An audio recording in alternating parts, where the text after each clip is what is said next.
야곱은 하나님을 향한 열정과 또 거룩한 욕심이 있었습니다. 영적인 욕심이 있었던 거죠. 그가 아무리 거룩한 욕심을 가지고 그렇게 했다 하더라도 그에게는 많은 후유증이 남게 된 것이죠. 바로 이 브엘세바에서 이제 더 이상 에서와 함께 살 수가 없게 된 거예요. 형에게서부터 많은 것을 빼앗을 때는 좋았지만 그 후유증과 부작용을 지금 안고 가는 것입니다. 쓸쓸한 그의 인생이 시작된 것이죠. 그가 꿈을 꾸게 됩니다. 사실은 하나님께서 꿈을 꾸게 하신 거죠. 하나님은 야곱에게 꿈을 통해서 그 영적인 세계를 보게 하시는 거예요. 그 사닥다리 위에 하나님의 사자만 오르락 내린 것이 아니라 그 위에 하나님께서 서서 말씀하시는 거예요. 정말 기약 없는 여행을 떠나고 있는 이 야곱에게 오늘 하나님께서 주신 이 말씀은 그에게 너무나 큰 위로와 힘이 되었던 것이죠. 꿈을 꾸면서 하나님의 음성을 들으면서 그가 이곳에 하나님이 계시다는 것을 확인하면서 이곳은 하나님의 집이다 라고 생각해서 그 이름을 베델이라고 지은 거예요. 야곱은 지금 동일한 장소에서 있어요.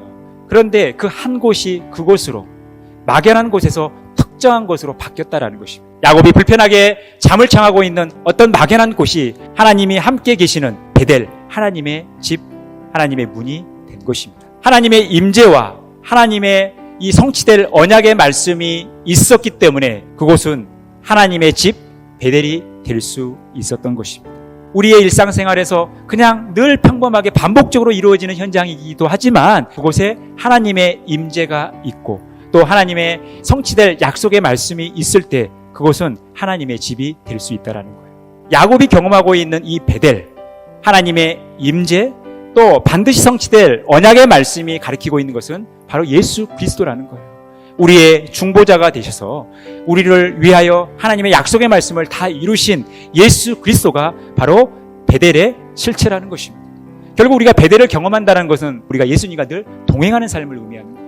우리가 예수 그리스도를 믿고 예수님을 우리의 삶의 중심에 두고 예수님이 우리의 삶의 주인이 되어서 예수님께서 인도하시는 대로 살아가는 것입니다. 예수님께서 원하시는 삶을 살아가는 거예요. 내가 원하는 삶이 있지만, 내가 바라는 일이 있지만, 내가 하고 싶은 일이 있지만 내 삶의 주인이 되시는 예수님, 내 삶의 중심이 되시는 예수님을 믿고 살아가는 것.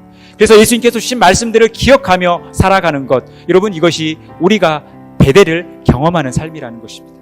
여러분, 이 예배당만 거룩한 곳이 아닙니다. 우리의 모든 삶의 처소도 거룩한 곳이에요. 왜냐하면 우리가 예수님을 믿고 예수님이 우리의 삶의 주인이 되어서 그분과 동행하는 삶을 살아갈 때 우리의 사소하고도 우리의 평범한, 우리의 소박한 삶의 현장, 우리에게 주어진 환경은 다 하나님의 집, 베델이 될 수 있다는 것입니다. 우리의 삶의 현장이 온전한 베델이 되기 위해서 우리에게 필요한 것은 바로 이 하나님을 경외하는 마음이에요. 하나님 앞에 두렵고 떠는 모습이라는 것입니다. 우리의 두려움은 하나님을 향한 두려움으로 사라진다는 거예요. 우리의 진정한 담대함은 하나님을 경외함으로 온다는 것입니다.